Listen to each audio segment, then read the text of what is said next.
नमस्कार साथियों।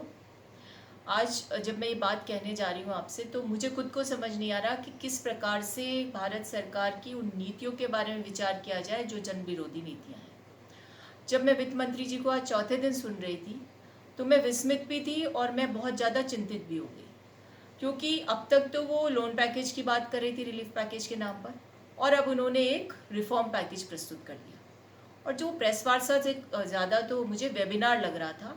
और ऐसा लग रहा था कि विभिन्न क्षेत्रों के कुछ इंटेलेक्चुअल्स बैठे हैं जिन्हें पॉलिसी रिफॉर्म्स के नुआंसेस या बारीकियों को समझाने का प्रयास किया जा रहा है। आप मुझे बताइए, ये जो इतनी बड़ी आपदा आई है उसमें देश के नागरिकों को रिफॉर्म्स की दरकार है, लोन की दरकार है, या पैसे की दरकार है ताकि वो अपनी आजीविका को जो खतरा मंडरा रहा है या बिल्कुल समाप्त हो चुकी नगण्य है आज, उसको कुछ बल मिल सके, उसकी उम्मीद से वहाँ बैठ करके उनको सुनने का प्रयास करते हैं। देखिए साथियों, आज लगभग 15 करोड़ लोग घरों में बैठे बेरोजगारी का दर्द झेल रहे हैं और इतनी अनिश्चितता और इतनी चिंता है उनमें, क्योंकि उन्हें पता ही नहीं कि भविष्य में उनको कोई रोजगार भी मिलने वाला है। रोजगार के सारे स्रोत तो खत्म हो चुके हैं। जो श्रमिक वर्ग है वो अपने अपने घरों को चला गया, और गया क्यों है ये सोच करके कि जब मरना ही है तो अपने परिजनों के बीच में जाकर मरा जाए। जब ऐसी स्थिति उत्पन्न हो जाए, इतनी बड़ी निराशा हो जाए, तब एक सत्ता में बैठे हुए लोगों का क्या दायित्व होना चाहिए?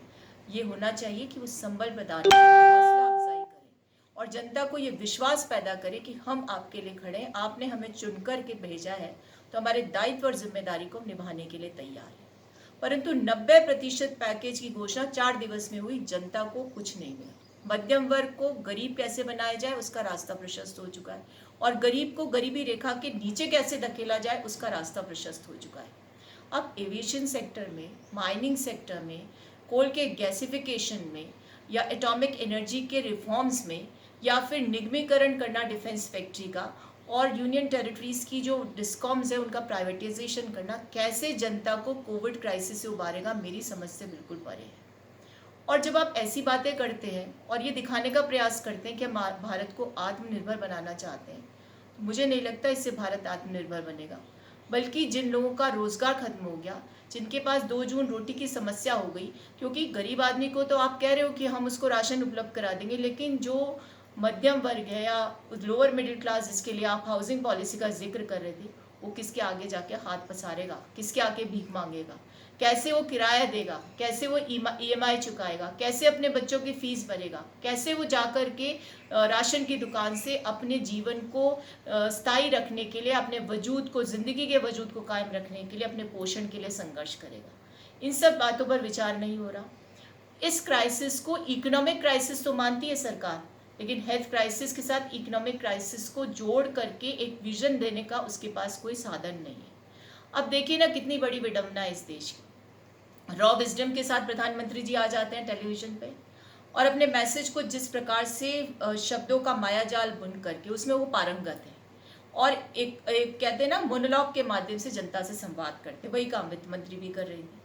अब समझ नहीं आता उस रॉ विजडम से किसका पेट भरने वाला है, कैसे कोई आत्मनिर्भर बनने वाला है। धरातल से जुड़े हुए मुद्दों से मुंह चुराना, लोकतांत्रिक देश में जनता के जनादेश को अपने प्रचार प्रसार के लिए उस समय इस्तेमाल करना जब आपदा आई हुई हो, मैं समझती हूँ इससे बड़ी विडंबना नहीं हो सकती।